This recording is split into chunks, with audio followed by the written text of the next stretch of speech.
Buenos días, estimados estudiantes de la Institución Educativa Particular El Triunfo. Bienvenidos a la semana número 6. En esta semana número 6 hablaremos del autor que ya está en pantalla, el gran Enrique Congrains Martín. La narrativa de la urbe se deriva por concentrar aspectos de ambientes de masas. Los años 50 se ve acrecida por estos temas que inspiran en la mayoría de los narradores de la capital. La barriada adquiere una vasta zona de crecimiento circunferencial entre la periferia de Lima.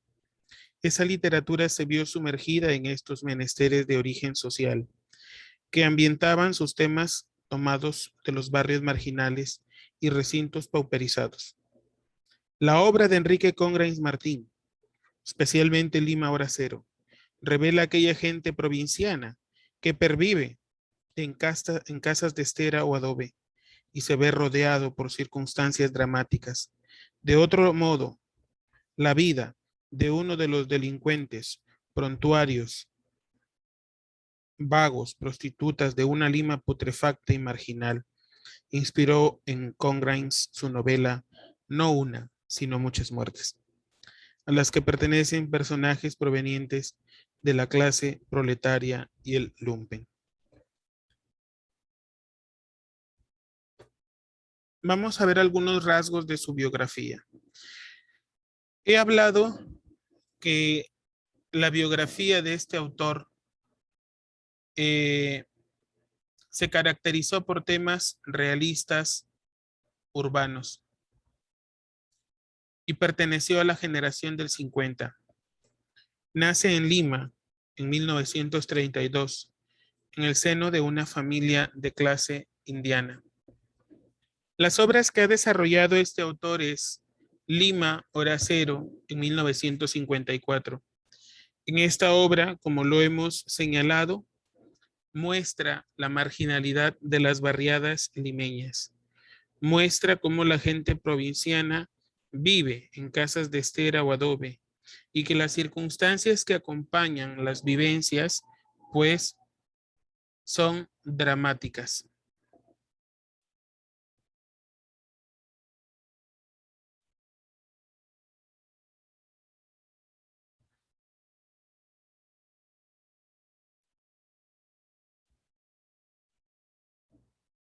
El niño de Junto al Cielo es uno de sus mejores cuentos. Publicado en el año 1954 también. En esta obra se ve la inocencia de un muchachito provinciano, ¿no? Es el engaño del que forma parte.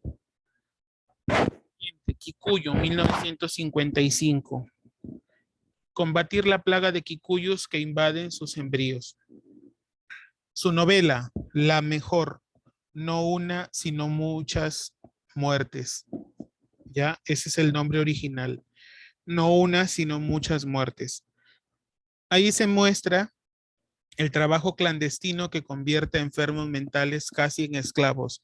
Las condiciones humanas en que estos viven, pues, son degradantes, son humillantes. Domingo en Jaula de Esteras narra la intensidad de la pobreza urbana. Y el narrador de historias en el 2008 que dedicó a Mario Vargas Llosa.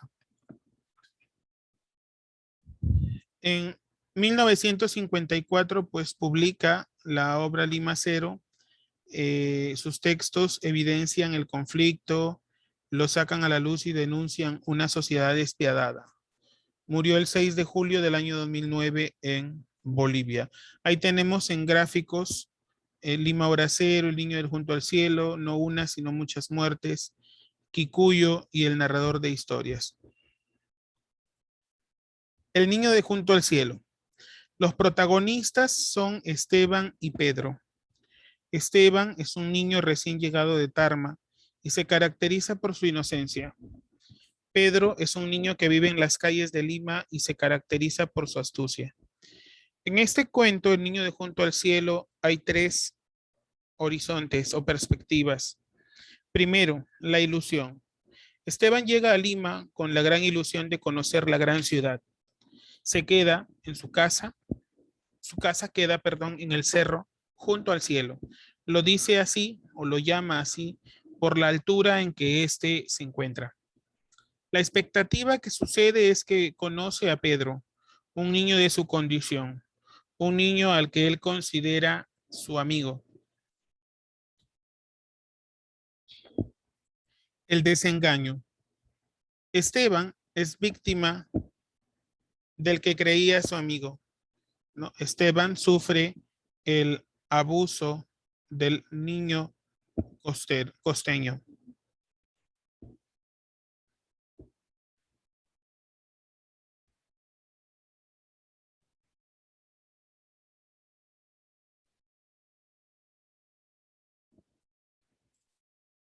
Datos de la obra. El niño de Junto al Cielo pertenece al libro de cuentos Lima Hora Cero en 1954. El género es narrativo, la especie es cuento, el tema central es el engaño y el abuso que sufre el niño provinciano recién llegado a la capital. El escenario, pues los hechos ocurren en Lima, en la generación del 50, precisamente en la Plaza San Martín. En esos años, desde las provincias se producía importante movimiento migratorio hacia Lima. La estructura que presenta la obra está en prosa, carece de capítulos, ya que es un cuento corto.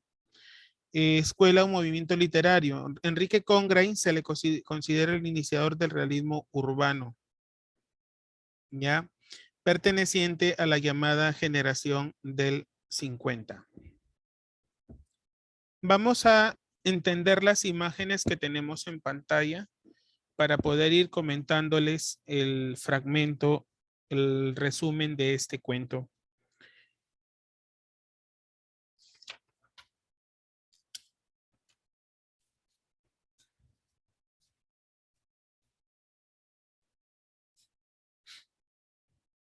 Por alguna razón desconocida, Esteban había llegado al lugar exacto, precisamente al único lugar. Pero no sería más bien que aquello había un billete anaranjado junto a sus pies, junto a su vida. ¿Por qué? ¿Por qué él?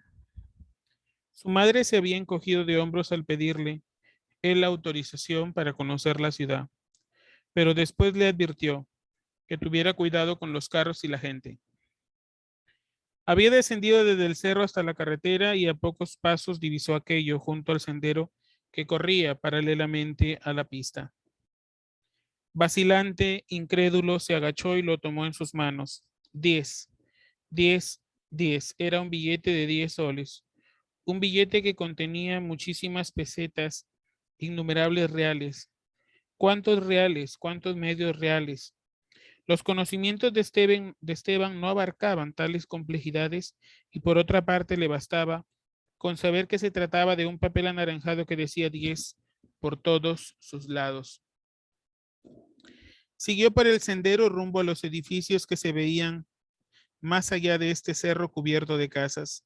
Esteban caminaba unos metros, se detenía, sacaba el billete de su bolsillo para comprobar su indispensable presencia. ¿Había venido el billete hacia él? Se preguntaba, o era él el que había ido hacia el billete. Cruzó la pista y se internó en un terreno salpicado de basura, desperdicios, de albañilería y excrementos. Llegó a una calle y desde ahí divisó el famoso mercado, el mayorista, del que tanto había oído hablar. Eso era Lima. Lima, Lima. La palabra le sonaba a hueco. Recordó su tío.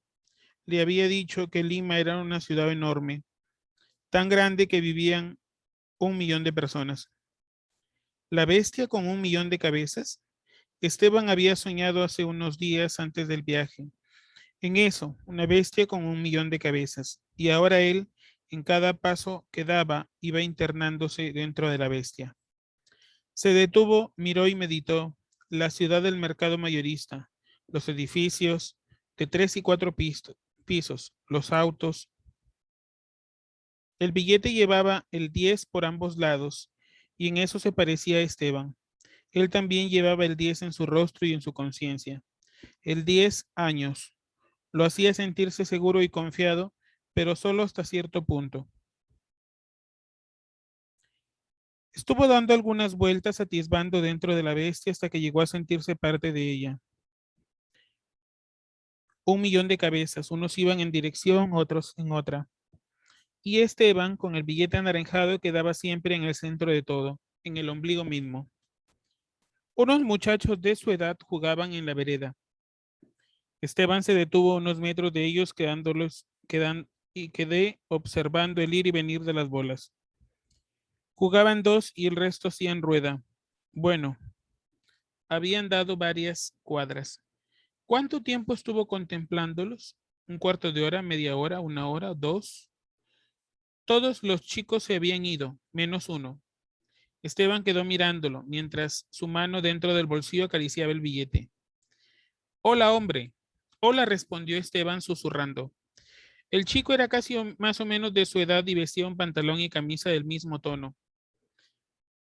Algo que debió ser caqui en otros tiempos.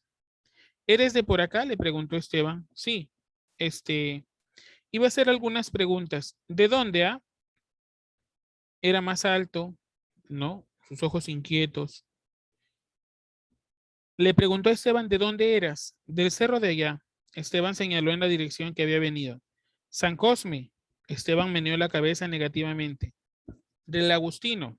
Sí, de ahí. Ese nombre lo recordaba. Esteban le preguntó a este muchacho cómo se llamaba. Yo no tengo casa, le respondió. ¿No tienes casa? ¿Dónde vives? ¿Cómo te llamas? ¿Cómo te llamas tú?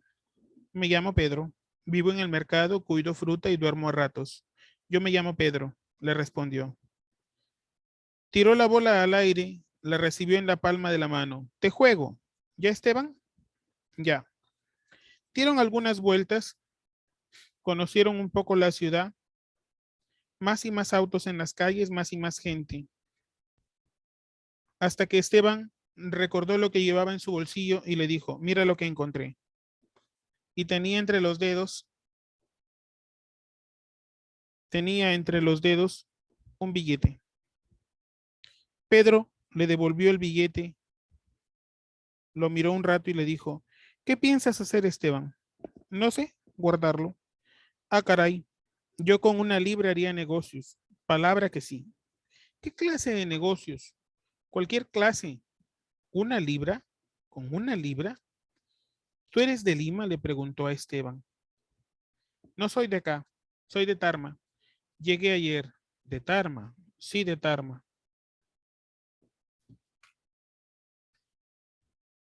Pedro le dijo a Esteban, oye, ¿quisieras entrar a algún negocio conmigo? Pedro se había detenido y contemplando esperaba la respuesta. ¿Yo? ¿Qué clase de negocio? ¿Tendría otro billete mañana? Claro que sí, por supuesto. ¿Qué negocio es? Hay muchos.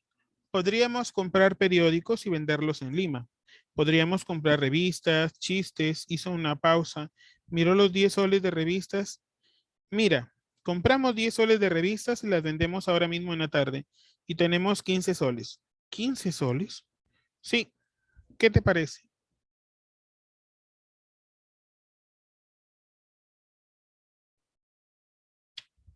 Esteban aceptó. Empezaron a vender. Fueron el tranvía y empezaron a vender las revistas. Después hubo un diálogo. Pedro le preguntó, ¿tú tienes papá? No tengo. Esteban preguntó, ¿y tú? Tampoco, ni papá ni mamá. Esteban le preguntó, ¿y al que le dices tío? Ah, él vive con mi mamá. Ha venido de Lima el chofer. Empezaron a comprar las revistas. Compraron 10 revistas, a 1 sol cada una. Empezaron a venderlas.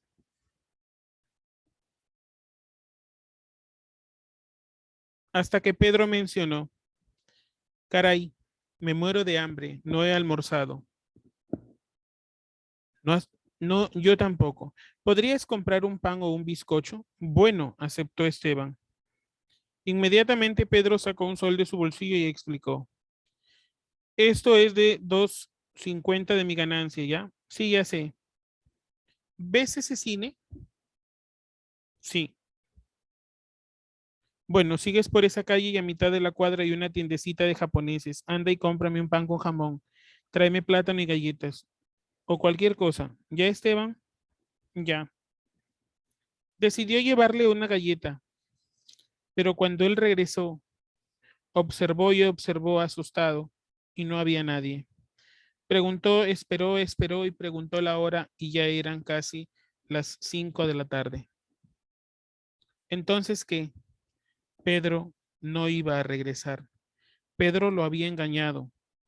Pedro, su amigo, le había robado el billete anaranjado, o no sería más bien la bestia con 1 millón de cabezas, que lo causa todo. Y sí y no, pero ya nada importaba. Dejó el muro, mordisqueó una galleta y desolado se dirigió a tomar el tranvía para retornar a su casa. Muchas gracias.